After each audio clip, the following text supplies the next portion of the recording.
TRS chief కవిత మాట్లాడుతున్నారు. ఇప్పుడు అలా చూద్దాం. కామెడీ ఏంటంటే మనకు పాతకాలంలో అడ్వర్టైజ్మెంట్లు వస్తుండే సబ్బు కొంటే అగ్గిపెట్టె ఫ్రీ అని, బై 1 get 1 ఫ్రీ అని. అట్లా ఒక్క రేవంత్ రెడ్డి కోటేస్తే 7 అన్నదమ్ములు ఫ్రీ మనకు, కుటుంబ సభ్యులు ఫ్రీ మనకు, ఓటుకునేట్టు కేసులో ఉన్న ఉదయ్ రెడ్డి ఫ్రీ మనకు, వేం నరేందర్ రెడ్డి ఫ్రీ మనకు,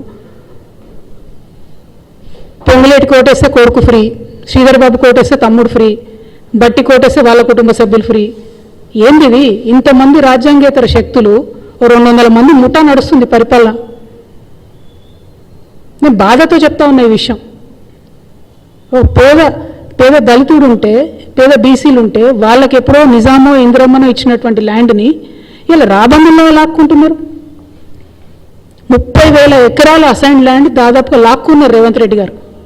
నేను ఇవాళ ఛాలెంజ్ చేస్తా ఉన్నా ముఖ్యమంత్రి గారు, మీకు చిత్తశుద్ధి ఉంటే, మీరు నిజంగా సామాజిక న్యాయం చేయాలనుకుంటే మీ మేనిఫెస్టోలో చెప్పినట్టుగా అసైన్ ల్యాండ్ల మీద యాజమాన్య హక్కులు ఇవ్వండి. ఈ రాష్ట్రంలో ఉన్న దళితులు బీసీలు వాళ్ళకు ఆల్రెడీ అసైన్ ల్యాండ్లు మీరు ఇవ్వలే. పివి నరసింహారావు గారి టైంలో ఆయన ఇంద్రమని ఒప్పించి మెప్పించి కొంత ఇచ్చిండు, నిజాం ఉన్న ఆయన ఇనాం ల్యాండ్లు కొన్ని ఇచ్చిండు. వాటిని రెగ్యులరైజ్ చేయండి, వాటి మీద యాజమాన్య హక్కులు ఇవ్వండి. అవి ఇవ్వకుండా ఏ ప్రాజెక్ట్ అని చెప్పినా అందులో గుంజుకునేది ఫస్ట్ అసైన్ ల్యాండ్లే. మొన్న వికారాబాద్ పోయి కొట్లాడినాం మేము, 80% అసైన్ ల్యాండ్స్ డైరెక్ట్గా లాక్కున్నది ప్రభుత్వం. మొన్న వెలుగునట్ల పోయి కొట్లాడినాం, అందరు పేదవాళ్ళే. బాధతో చెప్తున్నా, నేను ఉట్టే చెప్తలేను. ఇవాళ తెలంగాణ వ్యాప్తంగా ఉన్నటువంటి మేధావులందరినీ కూడా నేను చేతులు జోడించి వినమ్రంగా నమస్కరించి ఆలోచించమని కోరుతా ఉన్నా. ఎందుకంటే తెలంగాణ రాష్ట్రం కోసం కొట్లాడినప్పుడు మనం ఒక విప్లవాత్మకమైనటువంటి మార్పు కోసం కొట్లాడినాం. ఏంటది? Nothing short of a state అని చెప్పినాం మనం. హైదరాబాద్ ఫ్రీ జోన్ చేస్తా అంటే ఒప్పుకోలే, హైదరాబాద్ యూనియన్ టెరిటరీ అంటే ఒప్పుకోలే, రాయల్ తెలంగాణ అంటే ఒప్పుకోలే. మా రాష్ట్రం మాకు కావాల్సిందే అని పట్టుబట్టి కూర్చున్నాం కాబట్టి ఇలా రాష్ట్రం వచ్చింది. అంటే అట్లా బలంగా అనుకొని ఏదన్నా అంశాన్ని సాధించాలనుకుంటే అది సాధ్యమవుతుంది.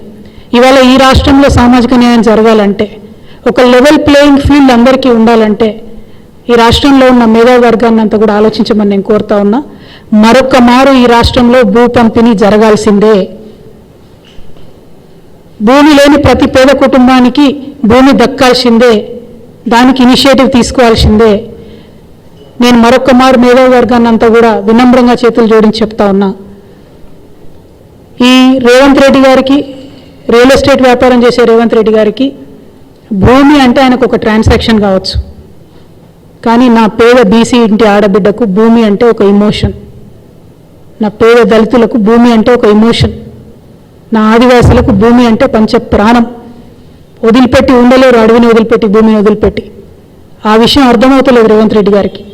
మానవత్వం అన్నది పరిపాలనలో లోపించింది. అందుకే నేను బలంగా నమ్ముతా ఉన్నా, భూమి పంపిణీ జరగాల్సిందే. తెలంగాణ రక్షణ సేన అధికారంలోకి వస్తే ఖచ్చితంగా భూమి లేని ప్రతి పేద ఇంటికి కూడా కుటుంబానికి 1 ఎకరం చొప్పున మేము భూలక్ష్మి పథకం పేరుతోని భూ పంపిణీ చేయడం జరుగుతుంది.